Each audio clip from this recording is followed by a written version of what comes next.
Are you feeling all right? Let's get some cheer up in the room and get ourselves energized. Say yes? Yes. Yes. Okay, great. Okay, my name is Rozana Isa, and I'm from Malaysia. I am with a group called Sisters in Islam, and our work is focused on the issue of women's rights in Islam in Malaysia. And although our work is targeted to address the situation at the national level, however, the impact of CIS's work in global, it is global, and eventually led to the launch of Musawa, the global movement for equality and justice in the Muslim family in 2009.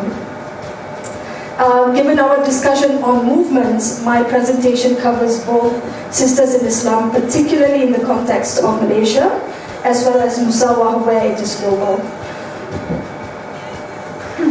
In terms of the flow of my presentation today, I will first be talking about the background of Sisters in Islam, and then I will talk a little bit about the context of our engagement, and then I'll go on to talk about what is Musawa and the Musawa ways of working, and finally I will end with the strengths, opportunities, and challenges. Now, yes, this photo was taken 20 years ago, or yeah. Oops, I think I just hold it. My presentation just disappeared. No, it's here. Don't you just hate computers sometimes? Raise your hands for those who hate computers sometimes. I know, it's a necessary evil, isn't it? Okay, so, yes. So Sisters in Islam, also known as CIS, it was founded more than 20 years ago by 8 women from diverse interests and backgrounds. They are artists and activists, journalists, lawyers and scholars. And at the time, they were constantly approached by Muslim women who faced injustice in the Sharia courts. Now, at the time, for the CIS founding members, the injustice faced by the women raised the following question.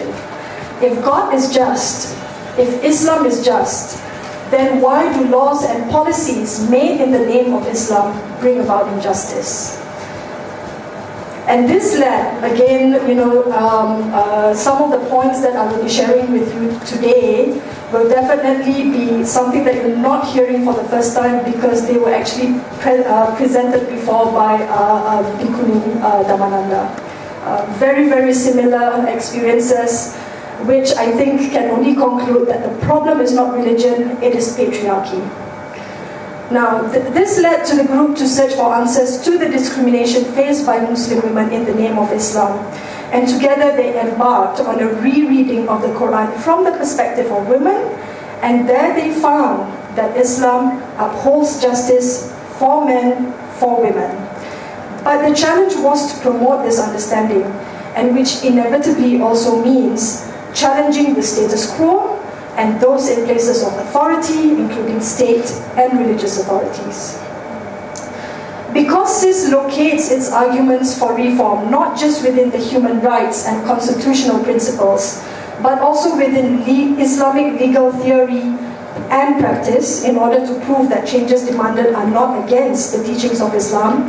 Now, because of this, CIS is denounced as going against Islam, going against Islamic law, going against God's teachings. All the things that you've heard from our friends today. Similar experiences. Now, the notion that CIS is not Islamic results in CIS not getting much support from Islamic-based groups, and this perception is also shared by much of the public as well, and this makes our work much more challenging.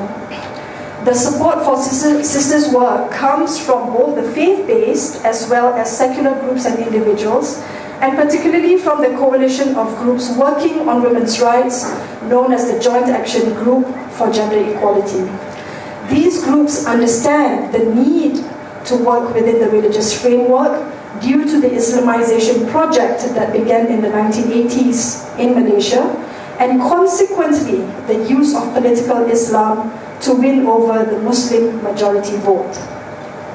As a result, laws and policies are derived from the teachings of Islam, And this narrows down the engagement of lawmakers, of policymakers, to only those with religious knowledge and background, because those without the knowledge and expertise on religion think that they neither have the right nor the expertise to challenge, to criticize, to offer recommendations and proposals made on religious grounds, even though the impact of such laws and policies affect all Malaysians, regardless of their beliefs.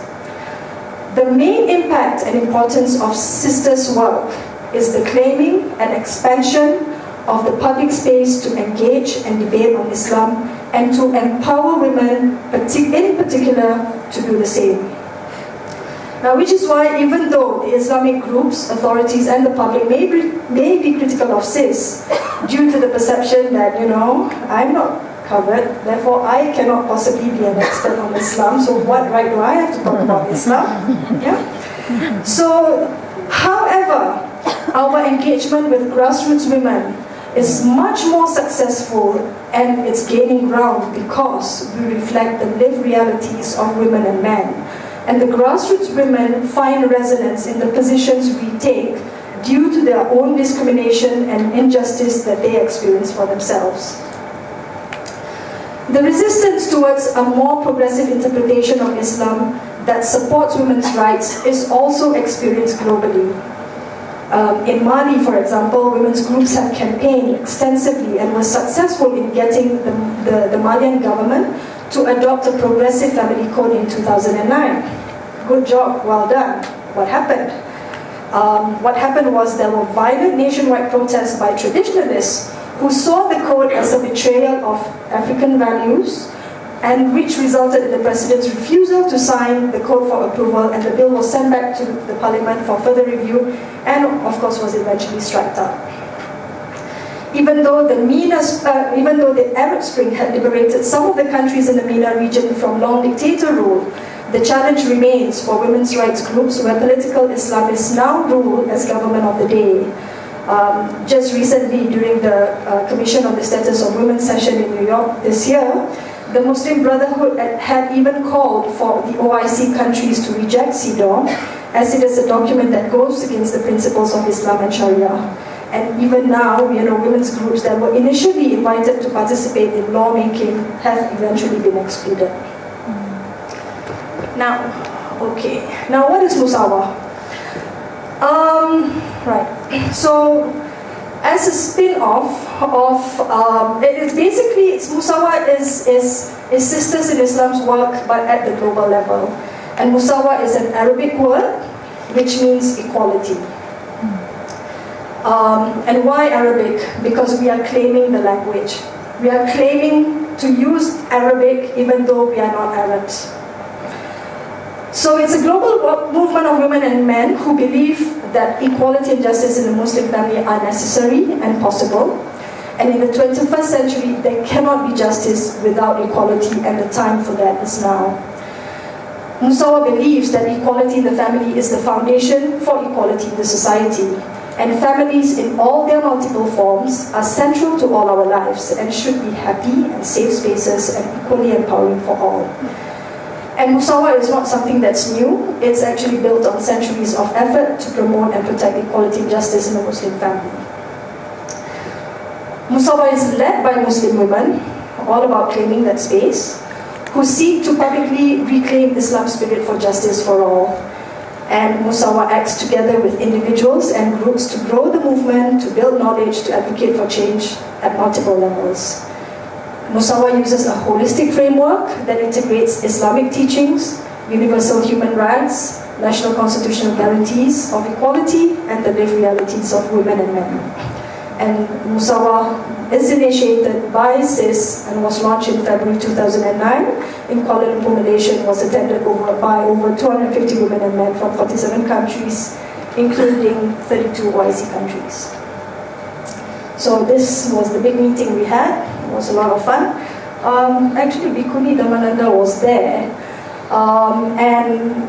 because she was one of the resource persons who one of the panelists for the session on sharing of between interreligious, interfaith dialogues.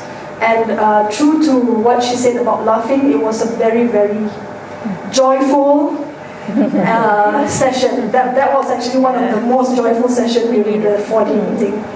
Yeah. So this is the Musawa community. This is how we organize ourselves. The Musawa advocates, those who want to work with the framework that I had just talked about. They are at the center of how we organize ourselves. We have the secretariat that block in yellow or orange. Currently the host right now is situated in Sisters Islam in Malaysia, and it is in the process of moving to Cairo, because we believe that since this is a global movement, therefore ideally the secretariat should also be moving, and different groups can have the experience of sharing the work, holding secretariat. It also creates ownership. So we have the International Advisory Group and Steering Committee members that guides us on policies and principles, and also they're also very important in terms of making the connections, introducing us to new people, because they're always, they are the ones out there who are on the ground. We have working groups, and I'll talk a little bit more in relation to how we work. And then finally we have affinity groups that are formed by advocates. One of them is the Young Women's Caucus. So this is the way we work. We have our ways of working on knowledge building, the one in red, international advocacy, outreach, and underpinning all these three areas is our communications work. And they really overlap, because it's like when you do international advocacy, you're also doing outreach and communications, so there's really, they're all very interlinked. Now on knowledge building, what we do is we facilitate access to existing knowledge and the creation of new knowledge about Muslim women's rights in the family. Right now we have embarked on a long-term comprehensive knowledge building research, looking at the verse 434 of the Quran, which basically underpins the discrimination that's happening or that's being faced by all Muslim women, because this verse basically say that men are the providers and protectors of women. So we are unpacking that, and there are different components to this project, and one of which that's very important is also the lived realities on the ground. So you can check out the website for more information, or you can come up to talk to me later to know more about this. Now in terms of responses, the knowledge building, we also respond to current issues and debates on Muslim family law, for example, the issue of child marriage. Capacity building is a big thing for us, because the objective, the outcome for us is to ensure that we have advocates who are able to share the knowledge about the dynamic interactions within the Quran, the fiqh. Fiqh is understanding or jurisprudence, human efforts to develop understanding.